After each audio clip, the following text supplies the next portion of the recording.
Hah?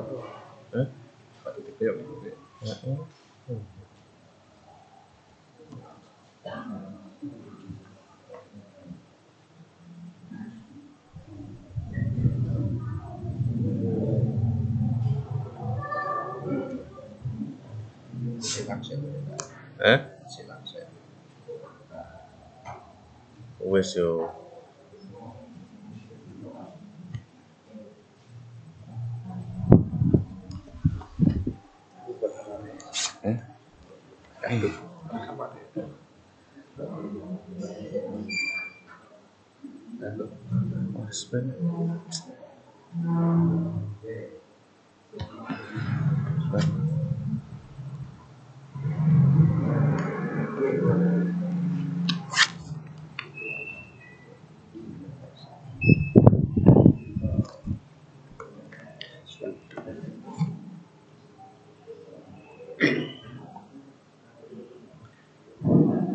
Bismillahirrahmanirrahim.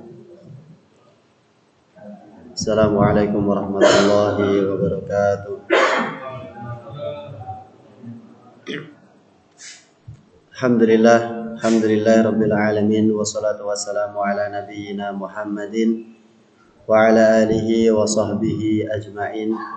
Allahumma inna nas'aluka ridhaka wal jannah wa na'udzubika min sakhatika wan nar. Allahumma ja'alna min ahlil Qur'an alladzina hum ahlullahi wa khassatuh.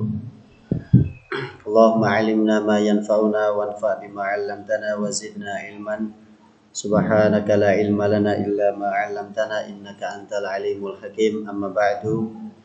Ya ayyuhalladzina amanu taqullaha haqqa tuqatih wa la tamutunna illa wa antum muslimun.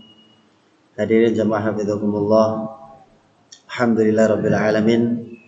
Kita dikumpulkan kembali oleh Allah Subhanahu wa taala di tempat yang mulia ini untuk bersama-sama mempelajari ayat-ayat Allah, mempelajari firman-firman Allah, dan insyaallah di kesempatan pagi ini kita akan melanjutkan pembahasan surah berikutnya, yaitu surah At-Tariq.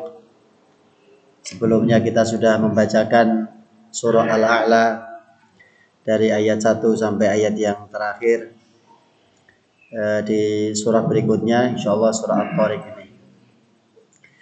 Secara garis besar surah At-Tariq ini mengajak kita, memerintahkan kita yang kadang kita ini terlalu berpikir sempit, terlalu berpikir sesuatu yang dia jangka pendek, kemudian melupakan sesuatu yang lebih penting dan masanya lebih panjang. Maka di surah At-Tariq ini nanti kita diajak untuk memikirkan sesuatu yang dia lebih panjang secara masa, dia lebih penting, dia lebih abadi, yaitu tentang perkara urusan akhirat kita. Di surah At-Tariq ini juga yang kadang kita manusia terlalu banyak melihat ke bawah, terlalu banyak fokus kepada apa yang ada di dekat kita. Maka di surah At-Tariq kita akan diajak untuk melihat ke atas, mendongak ke atas. Kalau kita melihat ke bawah terus, rasanya terlalu sempit, terlalu pendek hidup ini. Maka kita diajak untuk melihat ke atas, memandang ke atas, bahwa di atas kita ada langit yang membentang luas, ada cakrawala yang luar biasa indah. Jadi jangan sampai kita terlalu banyak melihat ke bawah, rasanya sempit, rasanya sumpek. Kita diajak untuk melihat ke atas.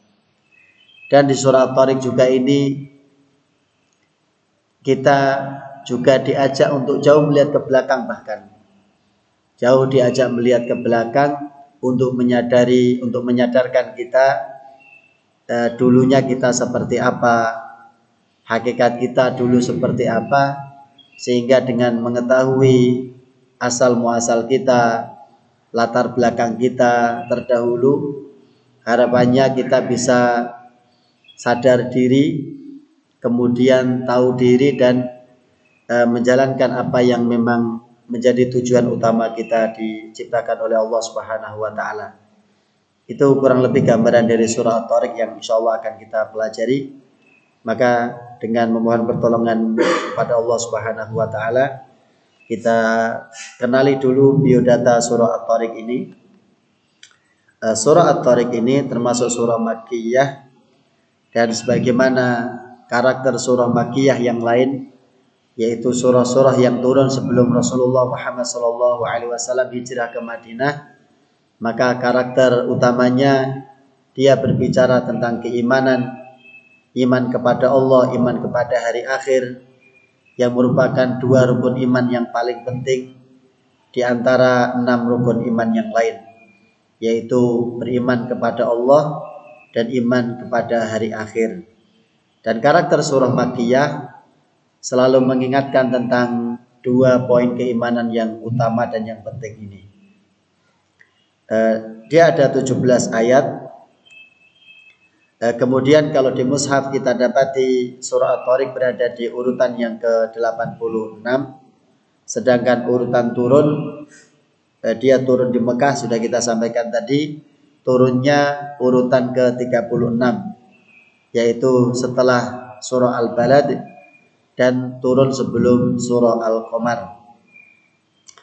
Di antara kandungan surah atau tema besar yang dibahas oleh surah At-Tariq ini, sebagaimana tadi sebagian sudah kita sampaikan di muqaddimah, surah At-Tariq berbicara tentang kekuasaan Allah, menyebutkan tentang kekuasaan Allah, bagaimana Allah zat yang nanti akan mampu mengembalikan atau mampu membangkitkan manusia setelah Allah matikan, setelah Allah wafatkan manusia, kemudian Allah bangkitkan.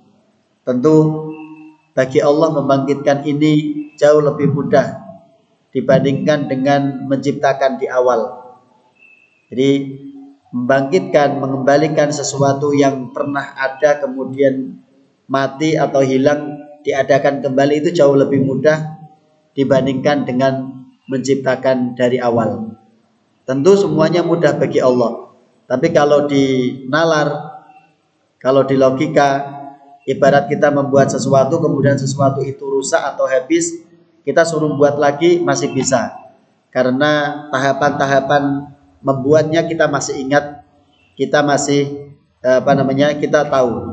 Tapi kalau membuat dari awal, belum ada contohnya, belum ada modelnya, kemudian bisa jadi manusia misalnya seperti kita, tentu itu lebih sulit kalau ukuran kita. Kalau ukuran Allah semuanya mudah. Tapi tadi kita diberikan analogi bahwa mengembalikan atau membuat sesuatu, mengembalikan sesuatu yang tadinya pernah ada kemudian hilang, diadakan lagi jauh lebih mudah dibandingkan membuat dari awal. Dan itu nanti akan disampaikan di dalam surah At-Tariq tentang bagaimana Allah Maha Kuasa. Jangankan mengembalikan, membangkitkan manusia yang sudah mati, menciptakan dari awal saja buat Allah mudah. Kemudian tema yang kedua yang nanti akan dibahas di dalam surah At-Tariq ini, bahwa setiap jiwa, terutama manusia, setiap yang punya nafas, baik itu manusia, hewan atau yang lain, maka di sana ada penjaganya, ada pelindungnya, ada penyertanya, yaitu dari malaikat yang Allah utus setiap kita. Bahkan nanti ada istilah, setiap kita manusia kita punya korin, yaitu sejenis jin yang menyertai kita, kadang mengajak kepada kebaikan, kadang mengajak kepada keburukan. Itu korin yang ada dalam tubuh kita, di dalam diri kita masing-masing. Di samping ada korin, nanti ada hafadhah, malaikat-malaikat yang Allah tugaskan untuk menjaga kita. Sekaligus ada malaikat-malaikat yang tugasnya untuk mencatat, untuk menulis, untuk menghafal apa-apa yang kita lakukan setiap waktunya, setiap saatnya. Jadi setiap manusia atau setiap yang bernafas ada malaikat yang menjaganya. Kemudian yang ketiga yang akan dibahas di dalam surah At-Tariq ini, Allah mampu membuka semua yang kita rahasiakan, yang kita simpan rapat-rapat, bahkan yang tahu cuma kita, maka Allah tahu semua rahasia kita, semua yang tertutup, yang kita sembunyikan dari orang lain, bahkan orang terdekat kita sekalipun, maka Allah juga maha mengetahuinya. Dan semua rahasia-rahasia yang kita sembunyikan itu akan dibuka oleh Allah di hari kiamat nanti, di akhirat nanti. Yang keempat yang akan dibahas oleh surah At-Tariq ini, surah At-Tariq mengajak kepada kita untuk membenarkan Al-Quran, untuk mengimani kebenaran Al-Quran, kitab suci yang Allah turunkan kepada kita. Yang kelima, di antara pembahasan surah At-Tariq ini, Allah mengancam, Allah memberikan peringatan kepada orang-orang yang mendustakan, kepada orang-orang yang mengingkari. Kalau mereka tidak berubah, kalau mereka tetap ingkar, tetap mendustakan, maka Allah akan memberikan ancamannya berupa azab yang pedih kepada mereka. Yang berikutnya yang perlu kita ketahui tentang munasabah, hubungan antara surah At-Tariq ini dengan surah sebelumnya. Di antaranya, pertama, surah At-Tariq dengan surah sebelumnya di mushaf Al-Quran, yaitu surah Al-Buruj, sama-sama diawali dengan Allah Subhanahu wa ta'ala bersumpah, dan sumpah yang digunakan adalah atas nama langit. Kalau di surah At-Tariq, was-sama'i wat-tariq. Kalau di surah sebelumnya Al-Buruj, was-sama'i dzatil buruj. Hampir sama temanya, hampir ada kesamaan di permulaan surahnya. Ketika permulaan surahnya hampir sama, ternyata antara At-Tariq dengan surah Al-Buruj juga memiliki kesamaan tema, kesamaan pembahasan. Walaupun tidak sepenuhnya sama persis, tetapi ada beberapa item yang nanti di At-Tariq dibahas, di surah Al-Buruj juga sama dibahas, tetapi dengan kalimat yang berbeda, dengan bahasa yang berbeda. Kesamaan itu, pertama di tema kebangkitan. Di surah At-Tariq berbicara tentang Allah mampu membangkitkan, Allah sanggup untuk membangkitkan atau mengembalikan manusia setelah mati, kemudian dihidupkan lagi. Di surah Al-Buruj juga Allah menegaskan itu, bahwa Allah innahu huwa yubdi'u, dialah Allah, zat yang memulai, yang mengawali manusia dari tidak ada kemudian diciptakan menjadi ada, wa yu'idu, dan dialah Allah zat yang nanti mampu mengembalikan apa yang tadi sudah dimulai kemudian dihancurkan, kemudian dibuat lagi atau dihidupkan lagi. Tema kedua yang juga sama antara surah At-Tariq dengan surah Al-Buruj, kedua surah ini menceritakan tentang sifat Al-Quran yang agung, sifat Al-Quran yang mulia. Di dalam surah Al-Buruj, Allah Subhanahu wa ta'ala menegaskan bahwa Al-Quran itu bal huwa Qur'anum majid fi lauhin mahfuz, bahwa Al-Quran ini adalah bacaan, suatu bacaan yang agung, yang mulia, fi lauhin mahfuz, yang Allah simpan di dalam lauh al-mahfuz. Sedangkan surah At-Tariq juga sama, menyebutkan sifat Al-Quran, di antaranya innahu laqaulun fasl, bahwa Al-Quran ini benar-benar suatu ucapan yang menegaskan, suatu ucapan yang membedakan, suatu ucapan yang nanti memberikan ketegasan. Di antara hal yang berkait dengan sababun nuzul, bagi sebagian ulama menyebutkan tentang sababun nuzul tentang surah At-Tariq ini, di antaranya diceritakan satu peristiwa yang dialami oleh baginda Rasulullah Muhammad SAW, yang diceritakan oleh Abdurrahman bin Khalid bin Abi Jabal al-Udwani dari ayahnya. Beliau mengatakan, aku pernah melihat Rasulullah Muhammad SAW di daerah Thaqif, Taif ketika beliau berdakwah kemudian meminta pertolongan atau perlindungan setelah Mekah tidak mau menerima dakwah beliau, bahkan memusuhi beliau dengan terang-terangan dengan permusuhan yang sangat luar biasa, maka beliau mencari ladang dakwah baru. Yang beliau pilih adalah Taif dengan semua pertimbangan yang luar biasa. Tentu sudah dipelajari di dalam sirah yang disampaikan oleh Ustadz Amin mungkin. Jadi dakwah ke Taif atau tema perjalanan dakwah ke Taif, suatu tema yang luar biasa yang pernah dialami oleh baginda Rasulullah Muhammad SAW. Dan mengapa Taif yang dipilih itu juga berdasarkan pertimbangan yang luar biasa. Salah satu alasannya, kalau kita buka di dalam surah Az-Zukhruf, maka di sini disebutkan bahwa kenapa Taif yang dipilih, karena antara Mekah dan Taif sama-sama punya tokoh yang luar biasa, yang tokoh ini mereka sangat hormati, sampai-sampai mereka mengatakan wa qalu laula nuzila hadzal qur'anu ala rajulin minal qaryataini azim. Kalau memang ada orang yang pantas menurut mereka, maka Al-Quran ini seharusnya diturunkan kepada salah satu dari dua orang yang ada di dalam dua kota. Dua kota ini adalah kota Mekah dan kota Taif.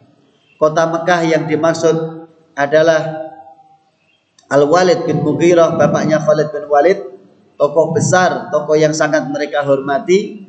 Sedangkan di Taif juga ada tokoh yang secara level kurang lebih sama, dihormati di kaumnya, ditokohkan di kaumnya, yaitu Urwah bin Mas'ud Ats-Tsaqafi. Jadi mereka mengatakan kalau memang ada orang yang layak mendapatkan wahyu seperti Al-Quran, maka seharusnya bukan Muhammad Sallallahu Alaihi Wasallam, tetapi yang lebih patut, yang lebih pas menurut mereka adalah satu dari dua tokoh besar ini, yaitu tokoh di Mekah dan tokoh di Taif. Rasulullah ketika berdakwah di Taif minta perlindungan, minta pertolongan untuk melindungi dakwah yang beliau lakukan, maka beliau membaca surah Was-Sama'i Wat-Thariq ini sampai selesai. Kemudian perawi hadis ini mengatakan fawa'aituha fil jahiliyah wa ana musyrik. Ketika Muhammad SAW membacakan surah itu Was-Sama'i Wat-Thariq, aku faham maksudnya. Aku tahu walaupun saat itu aku masih musyrik, aku belum masuk Islam. Maka tsumma qara'tuha fil Islam. Maka aku kemudian ketika sudah masuk Islam, aku membaca surah ini yang dulu pernah dibaca oleh Rasulullah Muhammad SAW, yaitu surah Was-Sama'i Wat-Thariq ini sampai selesai. Ketika aku membaca surah ini, fada'atni Tsaqif, maka orang Tsaqif, orang Taif memanggilku dan mereka bertanya kepadaku, apa yang kamu dengar dari laki-laki ini, yaitu Rasulullah Muhammad SAW. Maka perawi hadis ini mengatakan, aku bacakan kepada mereka surah Was-Sama'i Wat-Thariq. Ketika aku selesai membacakan surah At-Thariq ini, ternyata di antara yang hadir di situ ada salah seorang Quraisy yang ikut mendengarkan apa yang aku bacakan surah At-Thariq ini. Maka dia mengatakan, orang Quraisy ini, nahnu a'lamu bisahibina, kami ini yang lebih paham dengan orang ini karena dia tetangga kami, kerabat kami, orang kami, kata dia orang Quraisy ini. Lau kunna na'lamu ma yaqulu haqqan lattaba'nah. Kalau seandainya kami tahu apa yang dia ucapkan, wahyu yang dia sampaikan dengan benar, kami mengetahuinya, pasti kami akan mengikutinya. Kami pasti akan menjadi pengikutnya. Nah, ternyata orang lain faham, sedangkan orang dekat sendiri tidak faham, yaitu orang Quraisy ini. Sampai dia mengatakan, kalau memang kami tahu yang dia ucapkan, kalau itu sebuah kebenaran, kami faham yang dia ucapkan, maka kami akan menjadi pengikutnya. Ini salah satu penjelasan tentang surah At-Thariq. Penjelasan yang lain disebutkan bahwa satu hari, satu waktu, paman Abu Thalib datang kepada Rasulullah Muhammad SAW ingin menghidangkan makanan. Memberikan makanan kepada Rasulullah SAW tiba-tiba ada bintang jatuh, kalau istilah kita. Fanhatta najmun. Ternyata ada bintang jatuh. Yang bintang ini kemudian bersinar sangat terang, karena mungkin bisa jadi jatuhnya tidak terlalu jauh sehingga cahaya dari bintang ini menerangi. Begitu melihat bintang jatuh ini, fafazi'a Abu Thalib. Abu Thalib merasa ketakutan. Melihat bintang jatuh, Abu Thalib ketakutan. Berbeda dengan orang kita. Orang jahiliyah yang mereka tidak menyembah Allah, melihat bintang jatuh mereka bisa merasa ketakutan. Walaupun bintang itu tidak menimpa dirinya. Tapi di kita malah lebih aneh. Di sebagian kita atau orang lain lah, bukan kita tentunya. Melihat bintang jatuh justru malah berdoa. Justru malah minta sesuatu. Kan kebalikan kan. Jadi orang jahiliyah sekalipun dia tahu kalau ada bintang jatuh seperti ini, ada yang tidak bagus. Ada sesuatu yang tidak benar atau ada sesuatu yang tidak bagus. Maka mereka bisa merasa ketakutan. Sedangkan orang hari ini melihat bintang jatuh malah berdoa, malah menyampaikan permintaan atau permohonan. Maka pergeserannya sangat jauh. Begitu Abu Thalib ketakutan, maka dia bertanya, "Ayyu syai'in hadza?" Apa tadi? Maka Rasulullah menjawab, "Hadza najmun rumiya bihi." Ini adalah bintang yang digunakan untuk melempar. Jadi kalau ada bintang jatuh atau istilah kita meteor itu, Allah sedang menggunakan bintang itu untuk melempar. Melempar setan, melempar jin. Yang dulu para jin ini sebelum Rasulullah diutus, mereka bisa leluasa naik ke langit. Mereka bisa bebas pergi ke langit untuk mencuri dengar wahyu yang disampaikan oleh Allah Subhanahu wa ta'ala.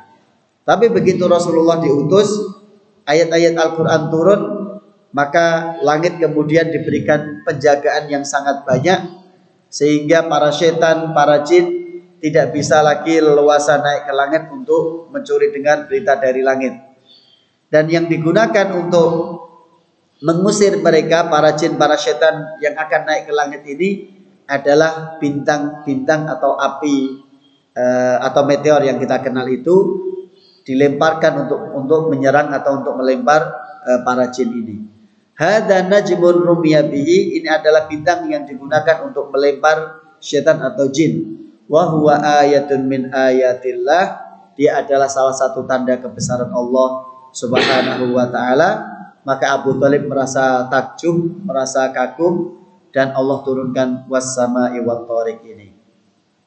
Maka di dalam Al-Quran Allah Subhanahu wa ta'ala banyak sekali berbicara tentang langit, berbicara tentang matahari, berbicara tentang bulan, tentang bintang, tentang semua hal yang ada di langit.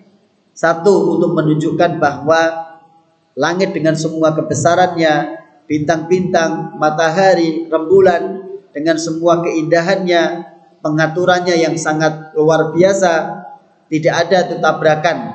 Padahal kalau kita lihat di video di YouTube tentang pergerakan benda-benda di angkasa, kan pergerakannya sangat-sangat cepat. Di kita saja tidak merasa, tidak melihat. Tapi begitu kita melihat video yang dibuat oleh orang itu pergerakan benda di angkasa, di langit ini sangat-sangat cepat.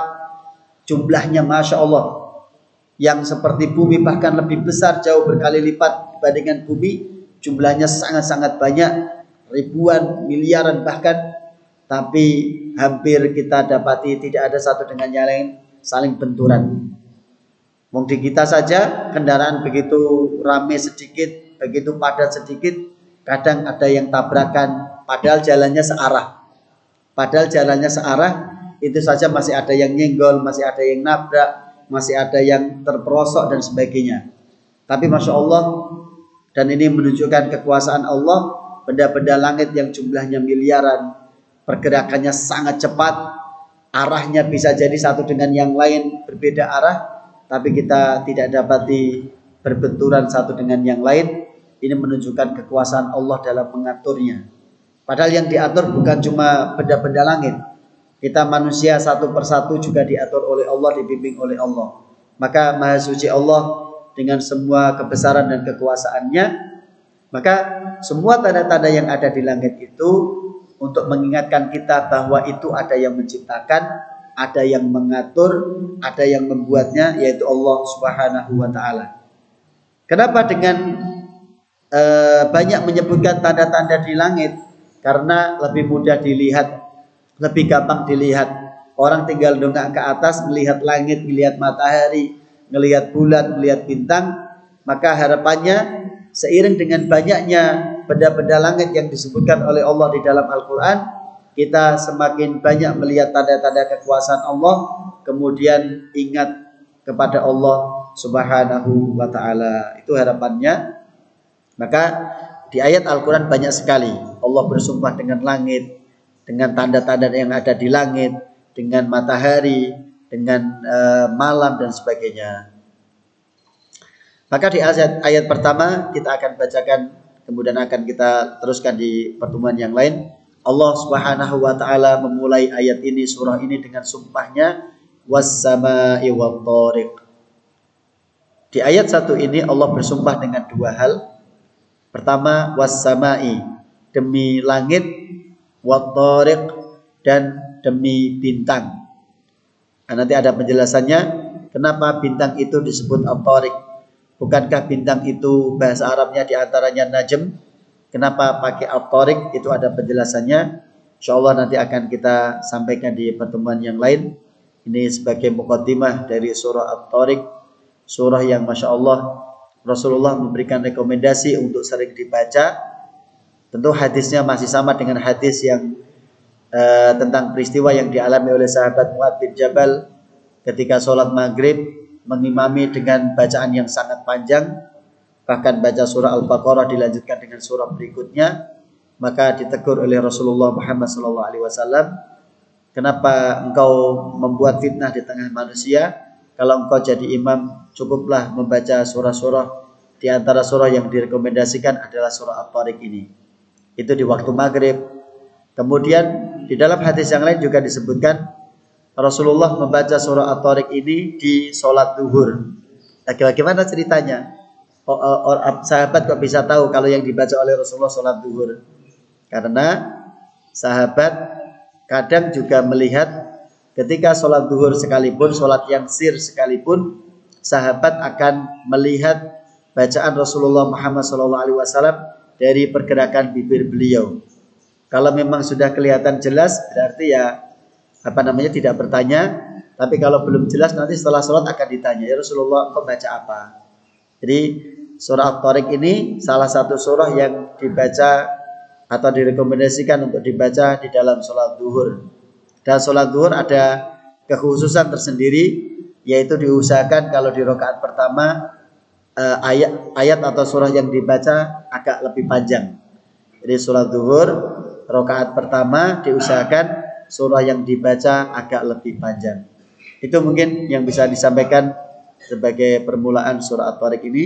Semoga Allah berikan ilmu kepada kita semuanya untuk bisa membaca ayat demi ayatnya, untuk bisa mentadaburi ayat demi ayat dari surah At-Tariq ini.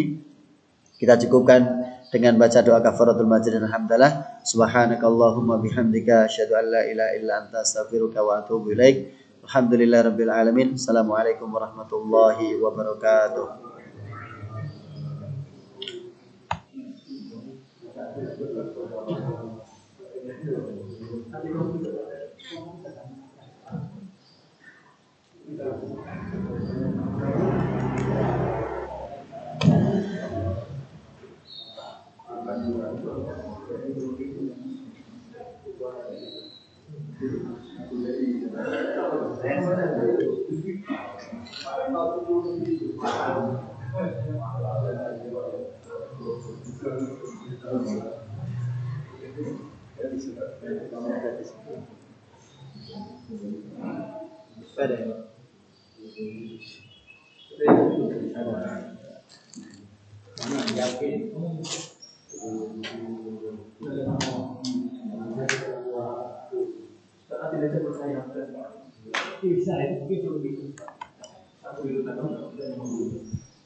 Kenapa? Ustaz Masjid ini ada umrah? Enggak ada.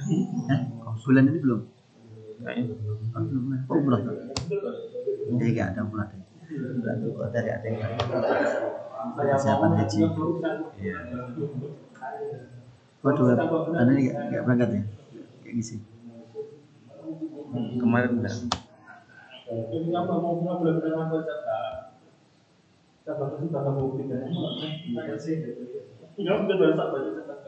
Kita main ada jadi waktu sekarang main jadi tidak enak